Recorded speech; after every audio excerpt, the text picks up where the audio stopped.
Hi everyone, my name is Kim Kai, and today I'm going to talk about the challenges and analytic solutions I suggest for fashion industry. Fashion industry has been a fast fashion in this current era because it has been popularized rapid weekly to monthly product drop cycles. Global market size and growth for fashion industry is quite high because it was valued at USD 1.70 to 1.84 trillion in 2023 to 2024 and is projected to grow at a 4% CAGR through 2025 to 2030. Fashion e-commerce is a 900 billion to 1.25 trillion industry with annual growth of 20% accelerated by AI solutions and visual try-on technologies.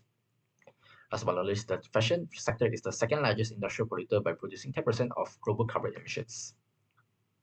Although fashion industry has been existing in this world over 100 of years, it still faces significant challenges like high rate of goods return and refund, rapid change in customer preference, and supply chain sustainability and transparency. Let's start with high rate of goods return and refund. Different return rate in different regions like US have 24 to 40%, Europe have 22 to 62%, and Asia Pacific have 5 to 15%. Most of the customer return their goods is because of fitting and sizing issues. So the impacts of returning goods to a seller will increase operational costs of seller because return goods require packaging, inspection, and restocking, and it will cause revenue loss and environmental waste because most of the return goods cannot be sold and will lead to waste of disposal or incinerated. So I suggest K-means clustering because it could help sellers to segment their customer like frequent returners, one-time buyers, time-sensitive shoppers, loyal low-return shoppers.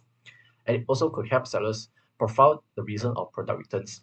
It could help sellers to identify which is the top sales of their products and which is the product that cause low satisfaction to their customers. So the second challenge is the rapid changes in customer preference.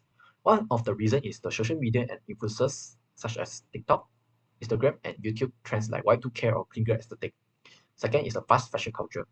Brands like Zara, Shein, and H&M release their new clothes weekly, so which is very fast. And third is the cultural and global influences like K-pop, anime, and global streetwear. So the analytics technique I suggest is time series forecasting. Seller could use this to forecast the future sales or future trends for specific categories or styles.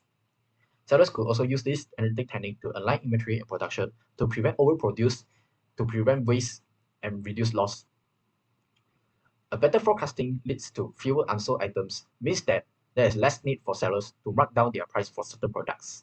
The third marketing challenge is supply chain sustainability and transparency. Nowadays, fashion industry companies face a challenge to maintain their brand reputation because consumers, especially Gen Z and millennials, prefer ethical brands to use green materials to produce their products. Second is consumer demands. Transparency influences brand decisions. Brands like Patagonia and Everlane lead with full disclosure. Third is environmental impact. Sustainable supply chain could reduce pollution, landfill waste, and carbon emissions. So what I suggest is collaborative filtering. It could help sellers to reduce overproduction and waste of the materials. It could also help optimize inventory across supply chain. Lastly, it could also promote transparent choice to customers. In conclusion, the fashion industry sector faces a rapidly evolving landscape, but marketing analytics give business a competitive edge. It empowers them to make a smarter, data-backed decisions, reduce waste, and drive stronger customer relationships. So this is the end of my presentation. Thank you for watching.